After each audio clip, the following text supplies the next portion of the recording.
Welcome to the SCLD podcast, where we talk about all the things you can do and find at the library.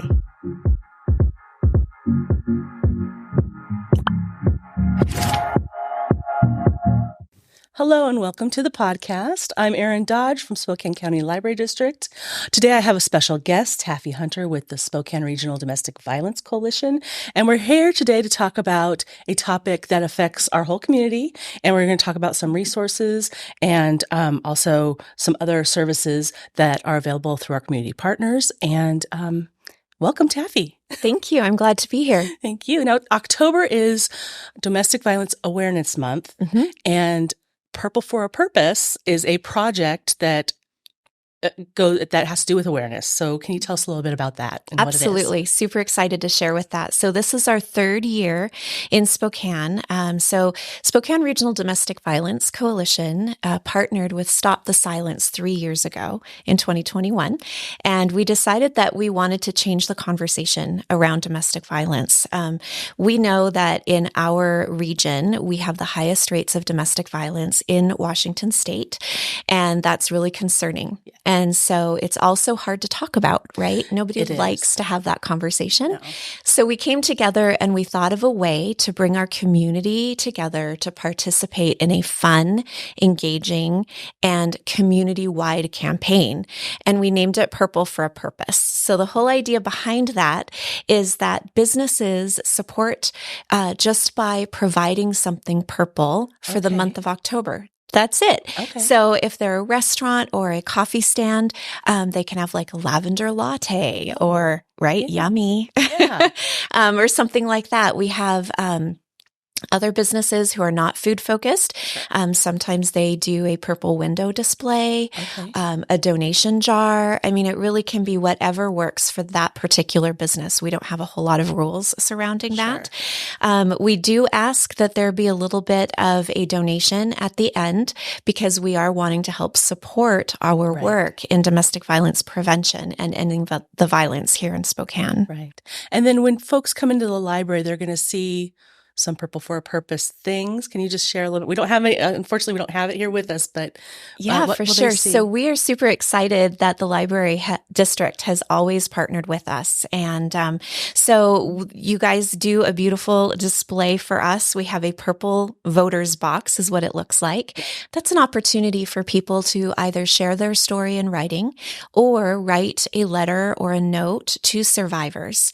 And those notes do get handed out to survivors who we work with in support groups and those sorts of things. So they hear those positive messages. And the stories that are shared with us can often be, again, an opportunity to open up that first time about somebody's journey through domestic violence. And it's a safe place. So we don't, put them out on the news or anything like that. So that's one of the things that we can do. We also provide flyers with all of the resources across our region that people can take if it's safe for them to do so. Right. And it's great to have those flyers on hand because our numbers are so high, right? 1 in 3 women and 1 in 10 men will experience physical violence in their lifetime here in Spokane. And so if you have it in your junk drawer or on your refrigerator, you have that information right at your fingertips, which is why those are really nice to have. And I'm going to skip around. I kind of gave you an idea of what I want to talk about. I want to skip around a little bit to the End the Violence website, because I would assume that would be one of the resources the flyer would take you to. Can you talk a little bit about what that is and who that website's for? Absolutely. So Spokane Regional Domestic Violence Coalition runs the End the Violence campaign. And so I'm sure a lot of our listeners and viewers today have seen our billboards. They've probably been able to see our Murdered and Missing Indigenous Women bus benches. We have PSAs over all sorts of media and in newspapers. We're everywhere. So that's the End the Violence campaign. our website we recently redid to kind of reflect our new look and our focus on prevention here in Spokane. And so when you go there, you'll be able to find all sorts of information, not only about our coalition and our stakeholders and the people who are involved, but also about domestic violence, the power and control wheel, resources you can reach out to, fun events, which we'll get to here in a minute, fun events that we are hosting. And then personally, we were just earlier this spring able to release our business toolkit for domestic violence. And I say personally because I helped write that. Oh, wonderful. And so that was a big project I worked on, and I'm super proud of it. It's a free resource available to our community. We reached out to our community asking what people needed to have provided for them to help them in responding to domestic violence. And our business sector came back with a simple training that we can access that talks about domestic violence in the workplace. Wow. We know that most violence in the workplace, most mass shootings in this country, for instance, are related to domestic violence in some way.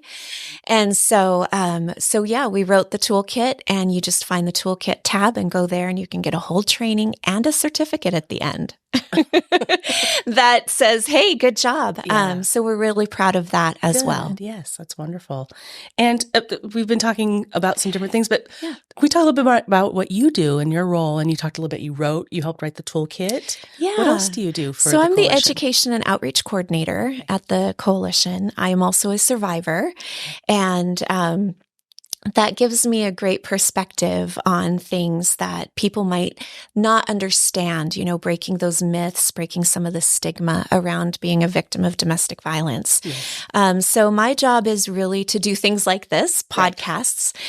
We provide trainings for businesses, organizations, agencies across our region about domestic violence. We kind of focus on what I call the 3 R's: recognize, respond, and refer. Okay. That's kind of a nice way to encompass whatever we're talking about for whatever sort of agency that we're doing trainings for. Okay. We're out in the community a lot, so you might see us at Valley Fest or Unity in the Community. Okay. So that's my job. I'm just out talking to everyone about domestic violence.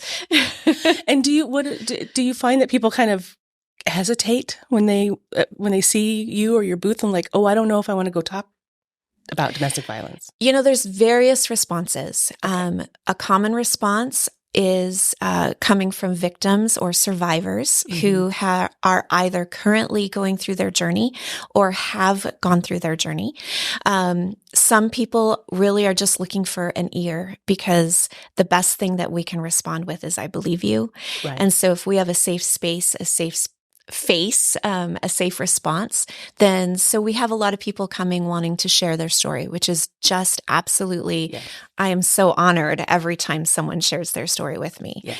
And then we have people who have been through it and are looking for volunteer opportunities, which we have. Great. Yes. And so they can help with things like our new Court Watch program, or they can help with our other programs that include maybe something as simple as tabling, helping us with Purple for a Purpose. Okay. We have, my mind is drawing a blank at the moment, really, so we'll move on from that one. Can we define tabling for people who don't know what that term means? Oh, for sure. Tabling is when you go to a community event and you see those rows of tables and booths. Yep. Okay. So that's what tabling is. You're out in the community. We usually have some really great swag that my colleague orders, and we love that.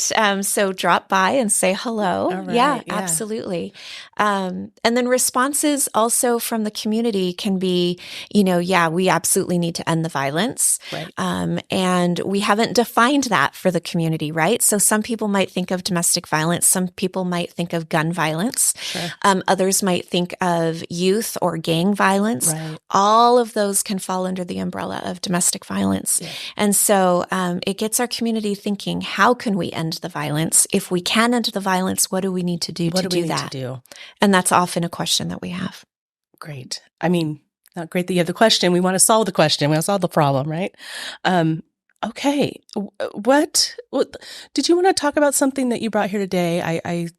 You had put out something, and so we were talking about Purple for a Purpose, yes. And I just wanted to highlight the 5 ways that we're encouraging our community to get involved in Purple for a Purpose this year. Okay. First of all, of course, go to purple4apurpose.com. And we should have that somewhere in the description on this podcast, wherever you get your podcast. Absolutely. And for the month of October, and you can find a list and links to all the over 100 businesses who have partnered with us this year. That is great. That's incredible. And so we're encouraging the community, if you're shopping, eating, drinking, going out, getting your hair done, we have salons. Wonderful. If you want to go exercise, because we have, that availability as well, go check it out on the website and see if there is a local business who you can support, as well as support Purple for a Purpose. So that's the first way. Our second way is our online auction, which is new to us this year. It's an ongoing auction throughout the month of October. Okay. Some really great fun packages I'm there. gonna go check it out. Right. And all of those proceeds go toward our efforts in supporting domestic violence survivors and whole family healing, which is a perspective that we take at the coalition. We know we can't prevent domestic violence if we're only focusing on victims and survivors. Right. We know that batterers also need support and help, or they can't change their behaviors and their belief systems. So we're really passionate about helping the entire family. That doesn't mean reconciliation all the time. Sure. It just means that we want everybody to live as safely and healthfully as possible. Yes. And the other thing that comes to mind is that there is sort of it's generational. I don't know if I'm saying this correctly, but violence can be passed down. It's learned. It's something that's been learned and ingrained, and it gets passed down. Yes, you're absolutely right. We learn these behaviors and these belief systems that can lead to violence, and to unlearn those, we need support, just like with anything else, right? Yeah. And so we don't want to turn off anybody from seeking that support. We want to encourage everyone to be better selves, right? Yes. Everybody has the opportunity and the choice to grow and improve. And we want to definitely support that for all people. For sure. Another way we have for people to get involved, I think I'm on number 3 now, is to wear purple on Thursdays. We're wearing purple today. We're wearing purple today. Purple is the color nationally of domestic violence awareness. Okay. And so Thursdays is the day that we just all wear purple. They can send a photo to our social media. Oh, nice. And we'd be happy to highlight those because that's just kind of fun. And then throughout the month, when people are like, why are you always wearing purple this month? You can tell them. You can tell them. Absolutely. And then direct them maybe back to Purple for a Purpose as a very easy, accessible way to support domestic violence. We have some absolutely amazing in-person events happening this month, and I'm just going to go through those. That's why I have paper. That sounds great. Again, we're in partnership with Stop the Silence, which is another nonprofit who works in the domestic violence field. And so we're encouraging everybody to pick and choose an in-person event, or more than one if you would like. We have on October 7, the Party in Purple Music Festival. That's through Stop the Silence. And it's a night of local music and a silent auction. And it is free to the public. It starts at 2, ends at 12:30 in the morning. Oh, wow. And it's going to be tons of fun. On October 19, we're having the Stop the Silence Fall Fashion Show. Oh, how fun. Right? It's $60 a ticket, and it is also just going to be a blast. You can go to the Stop the Silence website for more information about that. We'll put that link in the description too. Thanks. On October 21, SRDVC is having I'm so excited about this, absolutely amazing benefit comedy show. Oh, Again, domestic violence can be really hard to talk about. yes. And the whole point of Purple for a Purpose is to make this conversation a little bit easier. Yes. And it doesn't have to be traumatic. It doesn't have to be super hard, right, to broach this subject. And so we're bringing in an amazing comedian. The benefit will be up at the Highball at Northern Quest Casino on the 21st. And you can go to our website, endtheviolencespokane.org, to purchase your tickets, which are only $75. Okay. And you get a Purple for a Purpose drink. Okay. Right? So we're super excited about that.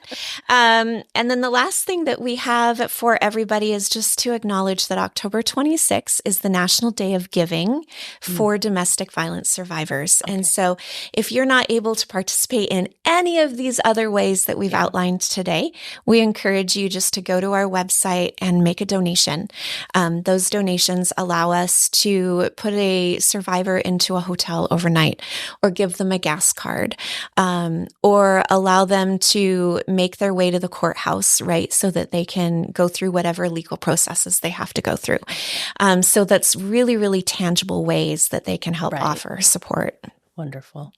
And now if you had one takeaway, it's going to be hard to sum all this up, but if folks just had one thing to remember about domestic violence and what it can mean to them or the community, what would you tell them? And if you only had 30 seconds to tell them something. 30 seconds? Can I have more than one? Sure. I would say that it's really important to remember that domestic violence is preventable. Okay. We are not stuck with this as being an absolute in our society. It is preventable, and we're working hard to prevent it. And the first step to that prevention is believing. When somebody discloses that they're experiencing or have experienced domestic violence, the simple words, "I believe you," are so powerful. They spend all of their time being told by their batterer that nobody's going to believe them. And it shuts down their ability to really reach out for help and support. And so that's the first step to help and support. And the other reason that's important is to understand that less than, the statistics vary, 2 to 6% of reports or allegations are false. False allegations do not include things that don't go through the court system. Just because it's not picked up by the court system or legal does not mean it's false. Right. Right. Yeah. And so most people do not make false allegations about domestic violence. Right. And so it's okay to say, "I believe you," and then reach out for some support. Call us, call the Y, call Lutheran, right? All those different kinds of resources. We're here to help. Great. Wonderful. Thank you for being here, Taffy. This has been wonderful. I hope this really does help raise awareness, and it's such a great cause that you're part of. And I appreciate you being here today. Absolutely. I appreciate it as well. I had one more thing that I had forgot to call out that has to do with the library system. Okay. Yes. I am so excited. We have a book list. We do. That's exactly what I was going to say. You guys have put together a fabulous book list online. Yeah. Can you tell us a little bit more about that? I believe they can find it on our website at SCLD.org. You probably know a little bit more about it. I didn't put it together. I just know it's out there. It was sent to me, and I was so excited about that. So if you can find the book list, and I believe it's called The Purple for a Purpose. You know what? I do know where it is. Yeah. Okay. So if you go to our website and you click catalog, and then in there you'll see this these tabs, and one of them says Collection Spotlight, and we have spotlights of different things. So it's one of our spotlights called Purple for a Purpose. So as we were talking, it just triggered my memory of where you can find it. And you'll find all the books there in our catalog, and you can place a hold, come in and pick it up. Pick up whatever book you placed a hold on. So. Absolutely. So some of the ones that I highly recommend is Lundy Bancroft's Why Does He Do That? Inside the Minds of Angry and Abusive Men. Okay. That's kind of the domestic violence Bible. Okay. Really good information. And I would start with that one, and everybody will want to start with that one. So I hope you have a lot of copies. If not, I'm sure that our collection department could do that. Right. Patricia Evans, I believe that the title of her book is Verbal Abuse or something similar to that. And that's a really, really good one as well. Okay. Yeah. Verbal abuse is part of domestic violence. Yeah, it is. We didn't really touch on that, but there's 6 kinds of abuses that we think about. We think about verbal and emotional abuse, which is where all abuse starts and stays. Well, and as you were talking about saying, I believe, that's part of it, that nobody's going to believe you. That is a psychological abuse. That's right. So, yeah. So we have the verbal and the emotional abuse. We have physical abuse, which is what we all think about, right? Right. And then we have financial abuse. Okay. Yeah. Right. Sexual abuse, of course, which is Yes. also not fun to talk about, but important to the conversation. Yes. And we have spiritual abuse. Oh, okay. Yeah. Right. That's an important part of the conversation as well. Yeah. So, well, I thought we wrapped up, but we didn't. We'll just keep talking. I'll go on forever. We'll keep going. But so there's a book list. Check out all the websites. Definitely check out the events. Comedy show, fashion show. It sounds like an amazing event. We're going to be very busy this month. Very, very busy month of October. And of course, if you're unable to attend, your donation goes a long way to helping survivors. And thank you for watching. Thank you for being here. Thank you. And I hope you come in and check out a book for Purple for a Purpose. And we'll see you next time.